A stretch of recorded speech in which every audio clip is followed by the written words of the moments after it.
നല്ല വചനം പേരിലൂടെ നമ്മൾ പഠിച്ചുകൊണ്ടിരിക്കുന്ന ക്രിസ്തു തത്വശാസ്ത്ര സംബന്ധിയായ പഠനത്തിന്റെ മറ്റൊരു എപ്പിസോഡാണ് ഇന്ന് നമ്മൾ പഠിക്കാൻ ആഗ്രഹിക്കുന്നത്.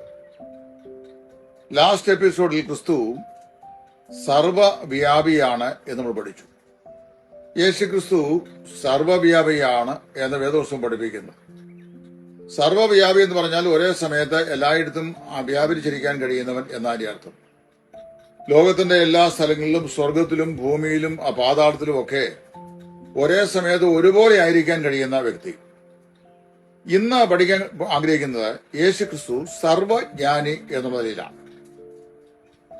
വേദപുസ്തകം പഠിക്കുമ്പോൾ, പ്രത്യേകിച്ച് പുതിയം പഠിക്കുമ്പോൾ, കർത്താവായ യേശു ക്രിസ്തു സർവജ്ഞാനിയാണ്, സകലവും അറിയുന്നയാളാണ് എന്ന് നമുക്ക് മനസ്സിലാക്കാൻ സാധിക്കുന്നുണ്ട്.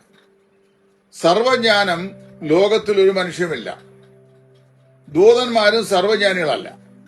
ഇപ്പൊ ദൈവത്തിന്റെ സന്നിധിയിൽ നിൽക്കുന്ന ശുശ്രൂഷകന്മാരായ ദൂതന്മാർ ആത്മജീവികളാണ്, പക്ഷെ അവർ സർവജ്ഞാനികളല്ല. സർവജ്ഞാനികൾ പറഞ്ഞാൽ എല്ലാം അറിയുന്നവരാണ്. ഭൂതവും വർത്തമാനവും ഭാവിയും സകലത്തെയും അറിയുന്നവൻ. അപ്പൊ അങ്ങനെയുള്ള ഒരാള് ദൈവം മാത്രമേ ഉള്ളൂ. ക്രിസ്തു ദൈവമായതുകൊണ്ട് അവൻ സർവജ്ഞാനിയാകുന്നു. എന്താണ് ഈ ക്രിസ്തു സർവജ്ഞാനിയാണെന്ന് പറയുന്നത്? ധാരാളം ദൃഷ്ടാന്തങ്ങൾ ബൈബിളിലുണ്ട്. അതിൽ ഒന്ന് രണ്ട് ദൃഷ്ടാന്തങ്ങൾ ഞാൻ ചൂണ്ടിക്കാണിക്കാം. യോഹന്നാന്റെ സുവിശേഷം വായിക്കുമ്പോൾ യേശു 5 അപ്പം കൊണ്ട് 5000 പേരെ പോഷിപ്പിച്ച സംഭവം രേഖപ്പെടുത്തിയിരുന്നു. യേശു 5 അപ്പം കൊണ്ട് 5000 പേരെ പോഷിപ്പിച്ച് അത് കഴിഞ്ഞപ്പോ അവിടെ കൂടി വന്ന ആളുകളാണ് കൂടിയെന്ന് അറിയാമോ?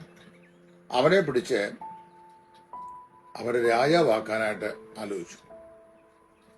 അതിന്റെ കാരണം എന്താണെന്ന് ചോദിച്ചു കഴിഞ്ഞാൽ, യേശു ക്രിസ്തുവിനെ രാജാവാക്കാമെങ്കിൽ ഭക്ഷ്യസംബന്ധമായ സമൃദ്ധിയിൽ ഒരു പരാജയവും ഉണ്ടാവുകയില്ലെന്ന് അവർക്ക് മനസ്സിലായി. കാര്യം 5 അപ്പം കൊണ്ട് 5000 പേരെ പോഷിപ്പിക്കുകയും 12 കൊട്ട നിറച്ചെടുക്കുകയും ചെയ്യാൻ കഴിഞ്ഞല്ലോ. അവിടെ ഇരിക്കുന്ന എന്നാൽ അവൻ അവരുടെ ഹൃദയത്തിന്റെ നിരൂപണങ്ങളെ അറിഞ്ഞിട്ട് ഒഴിഞ്ഞു മാറിയതാണ്. അപ്പൊ മനുഷ്യന്റെ ഹൃദയത്തിന്റെ നിരൂപണങ്ങൾ എന്താണെന്ന് കർത്താവിന് അറിയാമായിരുന്നു. യൂദ യേശുക്രിസ്തുവിനെ ഒറ്റിക്കൊടുക്കുമെന്ന് കർത്താവായ യേശുക്രിസ്തുവിന് അറിയാമായിരുന്നു. യൂദ യേശുക്രിസ്തുവിനെ ഒറ്റിക്കൊടുക്കുമെന്ന് കർത്താവ് അറിഞ്ഞതുകൊണ്ടല്ലേ കർത്താവ് പറഞ്ഞത്, ഞാൻ 12 പേരെയല്ലയോ തിരഞ്ഞെടുത്തത്, അതിൽ ഒരുവൻ പിശാചാകുന്നു. വളരെ വ്യക്തമായ കാര്യം പറഞ്ഞു, ഒരുവൻ പിശാചാകുന്നു എന്ന് പറഞ്ഞിട്ടുണ്ട്. ആ കാര്യം വളരെ വ്യക്തമായി വിശുദ്ധ തിരുവെഴുത്തിൽ എഴുതിയിട്ടുണ്ട്. അത് മാത്രമല്ല, യൂദയോട് തന്നെ കർത്താവ് പറഞ്ഞു, നീ ചെയ്യാനുള്ളത് വേഗത്തിൽ ചെയ്യാൻ. അതും കർത്താവായ യേശു ക്രിസ്തുവിന്റെ സർവജ്ഞാനത്തിന്റെ മറ്റൊരു അടയാളമാണ്. യോഹന്നാന്റെ സുവിശേഷം 4-ാം അധ്യായം പഠിക്കുമ്പോൾ ഈ 4-ാം അധ്യായത്തിൽ നമ്മൾ മറ്റൊരു സംഭവം പഠിക്കുന്നു.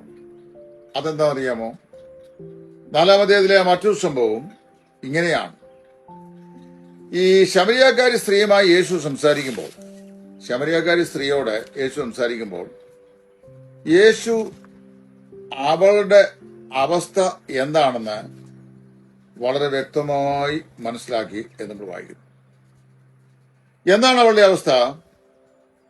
അപ്പോ അവളുടെ അവസ്ഥയില് അവൾക്ക് 5 ഭർത്താക്കന്മാർ ഉണ്ടായിരുന്നുവെന്നും ഇപ്പോഴുള്ളവനും അവളുടെ ഭർത്താവല്ലെന്നും അവള് ഏത് തരത്തിൽപ്പെട്ട ആളാണെന്നും അവളുടെ സ്വഭാവശുദ്ധി എന്താണെന്നും എല്ലാം കർത്താവിന് നന്നായിട്ട് അറിയാമായിരുന്നു.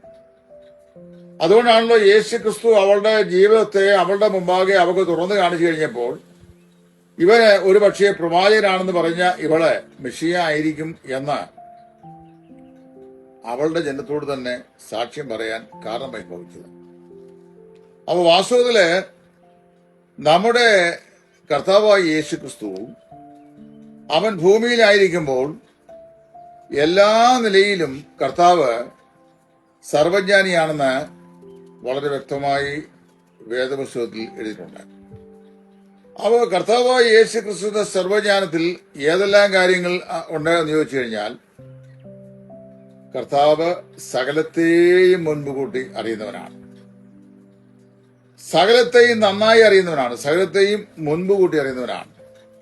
അപ്പോൾ അങ്ങനെ വരുമ്പോൾ ക്രിസ്തു സർവജ്ഞാനിയാകിയാൽ, സകലത്തെയും മുൻപ് കൂട്ടി അറിയുന്നവനാകിയാൽ സകലത്തെയും തന്റെ ഹൃദയത്തിൽ അല്ലെങ്കിൽ മനസ്സിൽ ഉൾക്കൊള്ളുന്നവനാകിയാൽ ക്രിസ്തു സർവജ്ഞാനിയാണെന്ന് വിശുദ്ധ വേദപുസ്തകം നമ്മെ പഠിപ്പിക്കുന്നു.